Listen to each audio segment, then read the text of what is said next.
ভারতবর্ষের ভোটের পরিচয়পত্র বস্তাবন্দি পড়ে সালার ক্যানেল পাড়ে।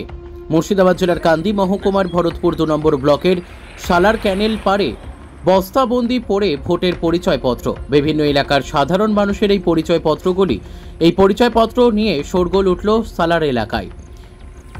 ঘটনাস্থলে সালার থানার পুলিশ হাজির হন সেগুলোকে উদ্ধার করার জন্য। কে বা কারা এই পরিচয়পত্রগুলি ফেলে গেছে কারোরই জানা নেই।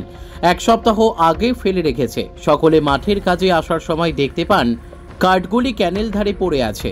দেখুন মাঠে চাষ করতে আসে একজন ব্যক্তি কি বললেন। Bureau report, S news Bangla. ওই মানে আগে মাসে প্রচুর পড়ে থাকা দেখছি। কবে এই 1 সপ্তাহ হচ্ছে। 1 সপ্তাহ হচ্ছে পড়েছিল। হ্যাঁ, এই জায়গাটার নাম কি? আমরা দেখেছি ওটা লেখা ছিল পূর্ব গ্রামের। আচ্ছা, ওই মানে একই ফ্যামিলি 3টি ছিল। আচ্ছা, আর কি লেখা ছিল ওই দেখিনি, মানে নামটাও তো খেয়াল না। এটা পূর্ব গ্রামে। কতদিন আগে দেখেছো তুমি? কতদিন আগে? এই 1 সপ্তাহ হবে। 1 সপ্তাহ। একটা মানে বয়স্ক লোক আমাকে দেখাইলো প্রথমে। এটা কি, এই জায়গাটার নাম কি? এইটা হলো 22 নম্বর বলে, আমাদের 22 নম্বর পশ্চিম মাঠ বলে। ক্যানেল বলেন? ক্যানেল। আচ্ছা আচ্ছা। আপনি কদিন আগে দেখেছেন বললেন? 1 সপ্তাহ। 1 সপ্তাহ পড়ে আছে এইভাবে? হ্যাঁ। কাউকে কিছু বলেননি যে এখানে এইখানে এইভাবে তো দেখিনি।